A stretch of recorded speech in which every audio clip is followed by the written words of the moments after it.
3 News Now this week. Just a really good kid. I'm going to miss him, and just had to see him go.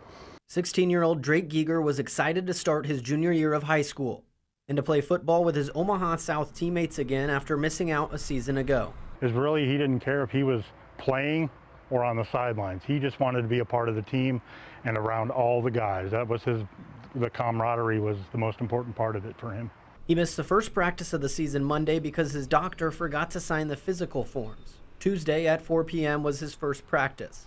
His father says Drake's coach called him around 4:20, saying that following the team's water break after the first 10 minutes of practice, Drake had collapsed and he was being taken to UNMC. And after about a half hour, 45 minutes, the doctor came in and said his body was so overheated and his organs were working extra hard and that he was very, very sick and that it wasn't a good situation. Scott says the medical staff told him his internal temperature was around 122 degrees.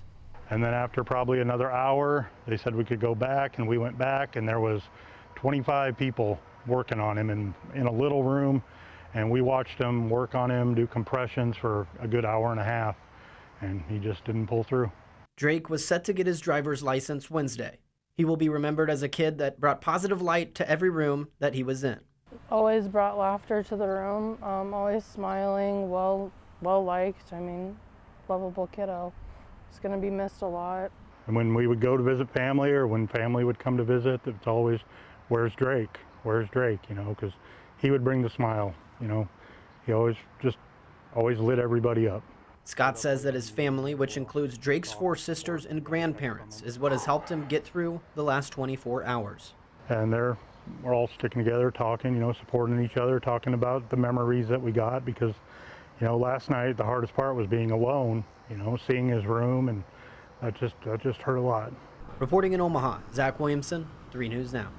It was devastating. No kid deserves to lose their life going to practice for a sport. Omaha South football player Drake Gieger suffered what is believed to be a heat stroke during practice last Tuesday and later died that evening. He was just a wonderful person and a beautiful soul, and he will forever live on with all of us, and hopefully we can make the change in his name. The change that Erin and her family is wanting to see is in the Nebraska School Activities Association's heat-related guidelines. Currently, the guidelines state that if the heat index is over 90 degrees, water breaks are to be taken every 15 to 20 minutes. If the index is greater than 105, practice should be held without helmets and pads. Last Tuesday, Omaha South followed these 2 guidelines, as Omaha's heat index reached 106 degrees. The NSAA says practice should be called off once it reaches a heat index of over 125 degrees. Erin says that the heat index to cancel practice should be much lower, especially because the turf, which several schools have now switched to, can drastically increase the temperature of the playing field. And you would think, with the day and age and how many kids we have lost already, that these guidelines would have been updated a while ago. That is why she has spearheaded a petition that has already received over 3,000 signatures, in the hopes that no family has to go through what they are right now. If we can prevent one more death by this movement and this change that needs to come about, then that it has all been worth it. Nothing can get Drake back, but this is all we've got left is this movement here. Reporting in Omaha, Zach Williamson, 3 News Now. Over 100 people gathered in Elkhorn to tell the board what they think should be done about masks in schools. Physician after physician after physician told the Elkhorn Board of Education and the room of more than 100 people that cases of COVID are on the rise. We are now seeing that this virus is hitting our children hard, and one of the best ways that we have to protect them, especially with wanting them to go in-person schooling, is to wear masks. They also said they think masks could aid in preventing a struggling healthcare system from becoming completely overwhelmed. The hospital is full. We are diverting patients. If your child is hit by a truck, cannot come to children's. We're going to have to fly that child to someplace else. Some parents asked the board to require masks as their children head back to school. So please don't put our children, our teachers, and our staff and our community in a position where you all would have to say, I wish we would have listened to the experts. I wish we would have done more. While others demanded they be the ones to make the final call. The hospital capacities and your fear do not get to dictate my parenting decisions or trump my rights. Ultimately, the Elkhorn board stuck with its original decision to have masks be optional, but says that could change as they work with the Douglas County Health Department. Reporting in Elkhorn, Jessica Edson, 3 News Now. The state, we're going to mandate masks. Do you want to learn how to weld? We'll pay for it. We'll pay for your time in class. You'll have no debt and you'll have a job at, $25 an hour when you're done. We've never done that before. This is a first. I mean, it was an opportunity I didn't want to pass up, that's for sure. Nick Hansen is one of 15 new hires from the job fair. He is also one of the 8 workers who came in with 0 welding experience. I don't have any industry experience, so coming in here with, kind of expecting nothing, I'm surprised to be where I'm at, just 2 weeks later. MCC and Logier partnered to make a specific accelerated class.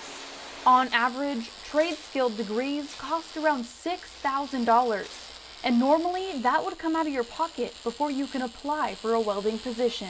The individuals who were hired with no experience from that career fair and went through the training at MCC, went through the training here at Logier, they have no debt because of it. They were paid for their time during the training, during the classes, during their time here, and they all are released to start here soon.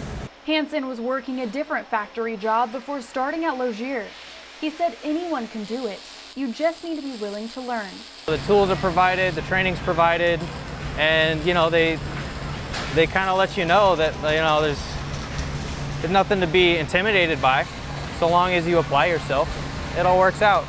Logier is still looking to fill some positions throughout the company. We're a manufacturing facility. We have a variety of entry-level jobs. All of them have a $1,000 bonus associated with them here in Omaha. And the jobs start at you can earn up to $19.31 an hour and on up for your entry-level production jobs. And anyone who's interested can apply at life@logier.com. In Nebraska, COVID-19 is driving just a small part of those pediatric hospitalizations, but doctors say that could soon change given what's happened elsewhere with the Delta variant. One of the things that we've seen is an increase over the last month or 6 weeks in what is normally called respiratory viruses, the winter respiratory viruses. As far as the COVID admissions, though, we've consistently had less than 5. I think today it's 2.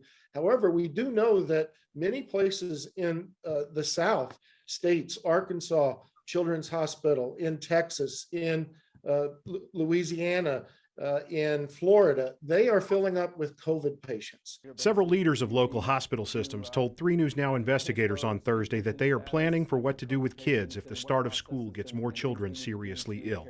Brian, we're actively preparing for a surge of potential increased pediatric patients just in case Children's Hospital gets filled with RSV and COVID. We need to be prepared to help assist other communities with pediatric care. I think we're anticipating, as seen in the southern states, that we're going to see increased numbers of pediatric patients hospitalized. There's also more bed space on the way, with up to 80 additional beds coming online later this month at Children's, with the new Hubbard Center for Children.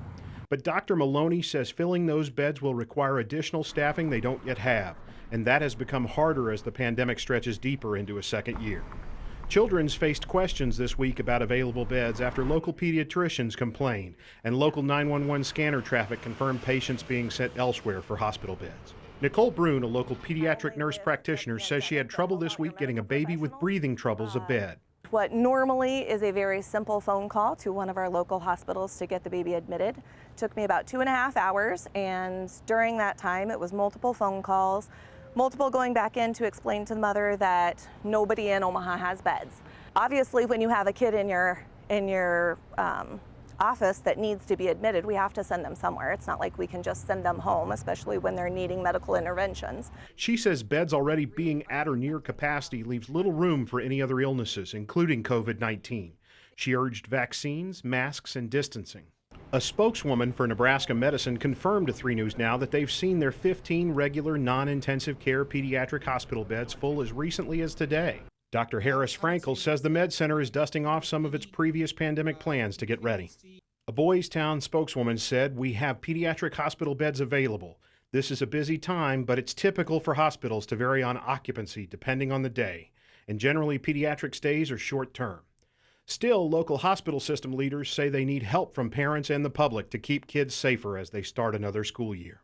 The pandemic is not over, and so we need to be very cognizant that it's around us. It is killing our neighbors, and so we do need to be aware of that fact.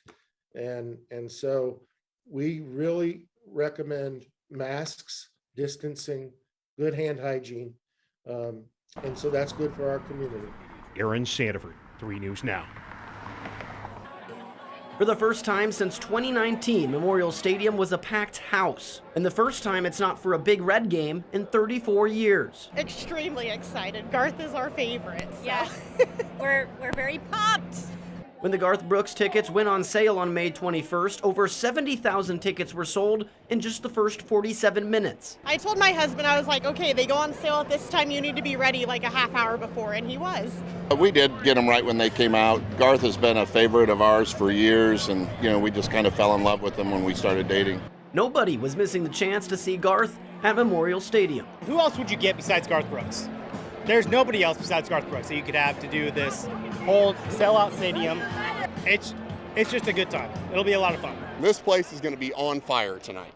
I mean, of all people to bring here, Garth Brooks. This being the first opportunity some music fans have had to go to a concert since the pandemic began. It's really exciting. COVID, has shut everything down for a long time, and it's nice to feel normal again. With the rise of the Delta variant, Nebraska Athletics strongly recommends fans to wear masks inside the stadium for the largest crowd that Garth Brooks has ever played in front of. On top of all the history, it is the first time alcohol is being served inside Memorial Stadium, something some fans hope sticks around for the football season. Well, I'd love it because unless we get a little better, we're going to need a lot of booze to get through these games. I mean, I'm a diehard Husker fan, but we need some booze. Anytime you open a beverage or two with your friends in low places, it's going to make for a great night, and I think the sing-along is going to be loud and proud tonight here at Memorial Stadium. Reporting in Lincoln, Zach Williamson, 3 News Now.